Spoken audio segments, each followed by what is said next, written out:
قدرمنو د انسان دننه کیفیتونه پر خوشحالي او خوابدي ولاړ وي، کله خوشحاله وي کله خوابدی وي، بیا د خوشحالۍ اظهار هم کوي، څرګندونه یې کوي او توري ورته وایي، لفظونه ادا کوي او په هغه کې دننه ښه او بد توري ادا کوي، بیا د خوابدۍ اظهار کوي، بیا په هغه کې د تورو اظهار کوي، بیا په هغه کې بیل ادبي ډولونه چې دي هغه زیږي او قسم ادبیات په مخه راځي.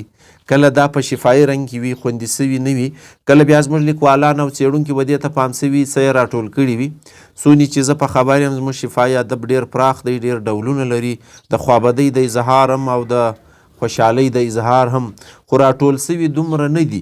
په دې کې ځینې کیفیتونه داسې دي چې پر انسان تیریږي، نو ښکاره خبره ده چې د ده دننه چې کوم کیفیت وي پر ژبه باندې اظهار هم هغه رنګه کوي.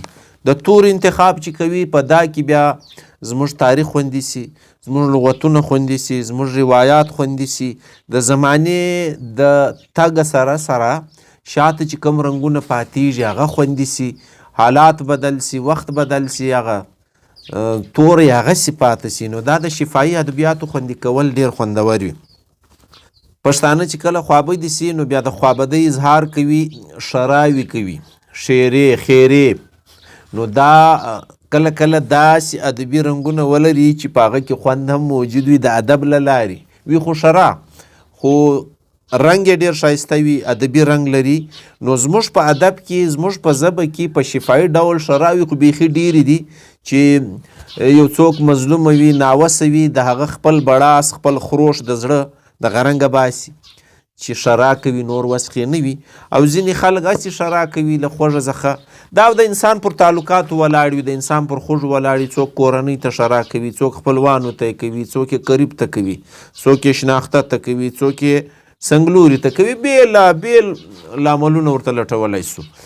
نو زموږ په ادب کې د شراو رنګ چې دی دا بیخي ډېر پراخ دی. څومره لهجې چې موږ لرو، څومره چې خلک زموږ پراخ دي، دغومره زموږ د شراو اړخ بیخي ډېر پراخ دی. په پښتو ادب کې پر شراو باندې بیخي کار نه دی سوی. ځینې کسان په یادول ارزي لکه غوټۍ خاوري، هغې څه یادونه کړې ده په خپل کتاب کې، پر شراو غږېدلې ده. دغه رنګه ډاکټر لال باچا ازمون هغه هم په فولکلوري ادبیاتو کې څه ناڅه څېړنه کړې ده. تر ټولو خوندور کار چې دی هغه په اوس وخت کې پوره کتابي رنګ چې ورکړی دی، او دا به زما په نظر لومړنی اثر وي. مطیع الله روهیال کړی دی، د کندهار څېړونکی دی. دا کتاب یې لیکلی دی پښتو شراوي. نو په دې کې چې د کومې شراوي راټولې کړي دي، کم انداز یې ورته د څېړنې ټاکلی دی، دا ډېر خوندور دی. اوله وار په سریزه کې چې د کومې خبرې راوړي دي، د څېړنې ستونزه، موخې، ارزښت، پوښتنې، میتودولوژي او اثارو ته کتنه دا یې راوړي دي. بیا د پښتو شراو د شکل او محتوا له مخې پښتو شراوي، ښکنځل، پیغور، لغاز، جزک، شرا او لغوي شننه، اصطلاحي شننه. پښتو شراوي د شکل له مخې آهنګ لرونکي شراوي، بې آهنګه شراوي، د شراو ګرامري جوړښت، یعنی څنګه ادبي رنګ یې ورکړی دی او په سم څېړنه کې چې کوم کار کیږي هغسې راته اسانه کړي دي. په شراو کې پښتو زاړه لغات، د پښتو شراوي د محتوا له مخې په پښتو شراو کې د ځینو ناروغیو یادونه. دا هم یاد لرئ چې شراوي ګورئ لغتونه هم خوندي کوي. داسې ناروغۍ دي چې اوس نسته، پخوا به په شراو کې خلکو یاد کړي وي. داسې لغتونه پکې خوندي دي د ناجوړیو د ناروغیو چې موږ یې نه پیژنو، لیکن په شراو کې راغلي دي. دا بیا بل رنګ دی چې هغه هم پکې خوندي دی. په پښتو شراو کې د ځایونو نومونه، ډېر ځایونه بدل سوي وي، بیا اوس نه وي، خلک یې نه پیژني او په شراو کې راغلي وي. په شراو کې د سزاو او اسلحو یادونه، یو مفهوم څو شراوي. په شراو کې د جنسیت مسله. په شفایي ادب کې چې کله پښتو شراوي په تحریري ادب کې راوړل سوي دي، په لنډیو کې، په کاکړیو غاړو کې، د نقل په نارو کې او په انګیو کې، په شراو پښتو په شراوي په مدون ادب کې یا پښتو شراوي په مدون ادب کې، لرغونې دوره، منځنۍ دوره، په دا ټولو کې شراوي راغلي دي. معاصره دوره بیا ځینې شاعران راوړي دي، د هغو په شاعري کې شراوي لټولي دي. دغه رنګه پښتو شراوي او لهجوي زیرمه دا تر ټولو خوندوره ده. د لهجو پر بنیاد یې سړي کار کړی دی، ځینې د لهجو شراوې راټولې کړي دي.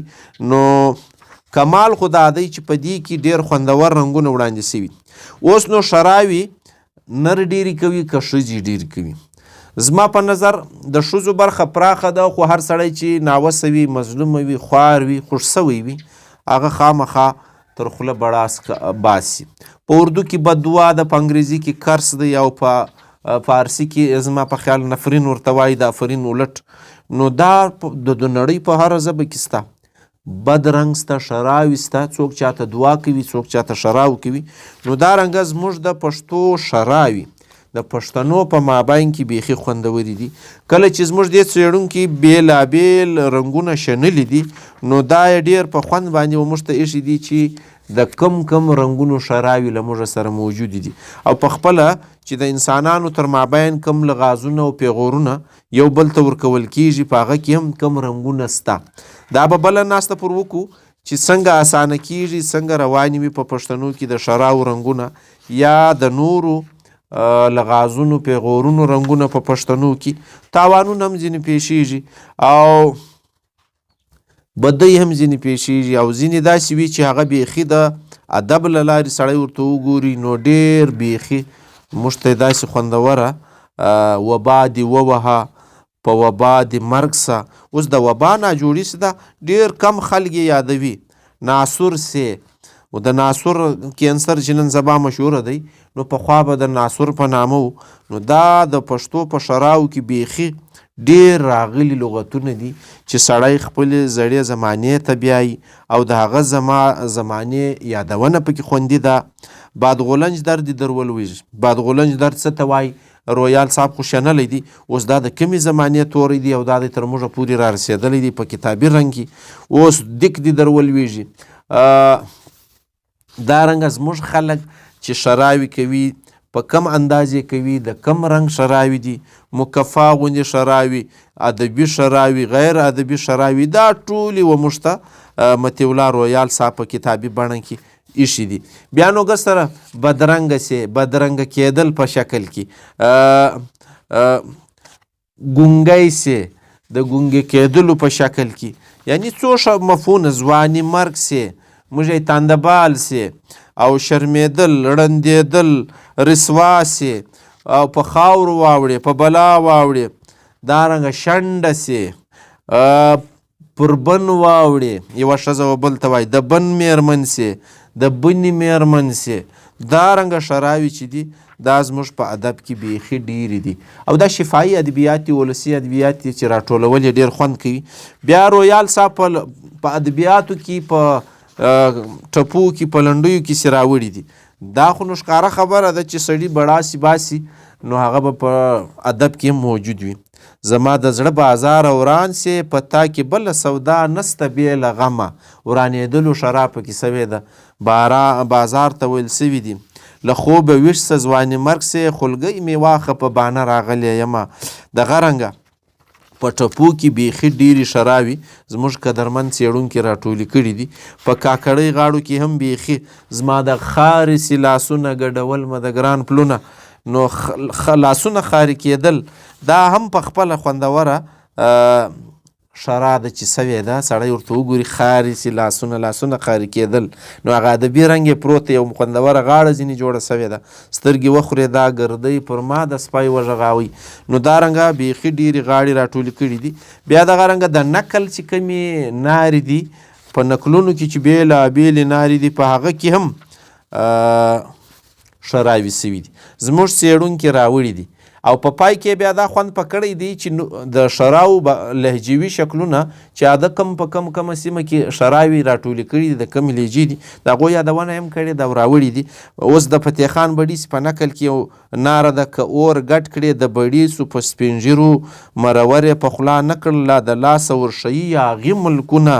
د دلې او شوه په نقل کې که زوره د اکبر باچا د زوره دلی وجنی په پلانو لویه خدایه، دا پلان دي د مولا په تبه مړه سي. دا رنګه شریعه پکې راوړي دي. د مومن خان او د شیرینو په نقل کې کورنګه مات دي سه بندونه پر نیمو شپو دي مومن خان راوی لکمه، او د موسی جان او ولي جان په نکل کې خورې وخورې دا د تورو سترګو کسي دا ولي او موسی جان د بڼ طوطیان دي دا به څوک په دامو نیسي د ظریف خان او مابۍ په نکل کې اوښانو وخورئ دا اوږدې غاړې دا لوی ورنونه پرون لا دا مهال ظریف دلی و نن خو مو تیر کوي تر ولاتونه های های تر ولاتونه دا لوی غاړې وخورئ دا دمخانو درخانۍ په نکل کې که به خواست زما قبلږي له اسمانه زه د کاڼې پر تال وږي په ناحقه د ازار کم تاوز خان هم د عمر ستا کمږي د عمر کمېدو شرا ورته وسوه د با اسمانه څخه د کاڼو لوېدلو شرا ورباندې وسوه نو دارنګه په انګیو کې چې ګر سره د ښځو شاعري ده زموږ په سیمه کې چغه یو انګی ورته ویل کېږي او دا دی زموږ د سیمې فولکلور دلته چې هره پیغله ودیږي د واده په ورځ باندې دا چې کم چغیان کوي کمې انګی کوي په هغه کې اکثره شراوي کېږي خپلوانو ته شراوي کوي یو رنګ خاص دا دی چې زموږ دغه د ودېدونکې ناوکۍ چې د هغه شرا څه کوي چې زه م واده څه کوم له واده بد وړي نو په دې موقع پلار ورور مصر هر چا چې ود کړي وي هغه ته څه شراوي کوي نو دا د ښځو ادب دی او په دې سن کې شراوي زموږ لیکوال راوړي دي او شاید د سیال کاکړ له کتابه یې اخیستې وي نور په دې اړه تاسې واورئ د لویو غرو په سر کې دودونه سرکاره ماتې څه جهازونه ته یې راسم که پر دا لوی غرونه دوی ظلم کړی پر کوچنۍ نجونه ګورئ کوچنۍ نجونې واده کې سرکاره جهازونه پر راسم که زبان دې وچ څه د سهار چرګه دښمن دې وچ کړي ته واوړې او زرګه د بابا کور د ګلونو درګه ما ځینې باسي د خدای بې مرګه له مرګه بغیر مې ځینې باسي یعنې ودېږم دا دغه شپه او دغه ورځ ده نو دارنګه یې بې شمېره دغه ادبیاتو کې شراوي لټولي دي او موږ ته ایښي دي بیا د مدون ادب برخه ده چې چاپ سوي ادبیات په هغه کې بېلابېلو لیکوالانو شاعرانو چې کوم شراوي په شعرونو کې خوندي کړي دي بیا یې موږ ته ایښي دي دا لهجوي زیرمه چې ده خوندي کړې ده پکتیکا ده پکتیا ده فراه ده لوګر دی هلمند دی روزګان دی زابل دی غزنی دی او د وردګو دی په کندهار کې خو نو دیګر سره اوسي نو د دې سیمې شراوي راټولې کړي دي نو د شراو انداز کله کله دا چې ما چې څو شراوي ولوستلې اجلي بلا دې ووه ارمان دې مخیزه باد غولنج در دې در ولویږي بلا دې ووه بور دې مات سه پر خیر مه پیښیږي اوس دا د لهجې پر بنیاد زموږ په سیمه کې ځینې توپیرونه لري دا هم ضروري دي دا هم شننه غواړي یعنی په دا موضوع باندې ډیر کار پکار دی نور څېړونکي هم دې ته هڅونه غواړي چې دا کار وکړي او دا راټولي کړي زموږ په سیمه کې بیخي ډېرې شراوې پرتې دي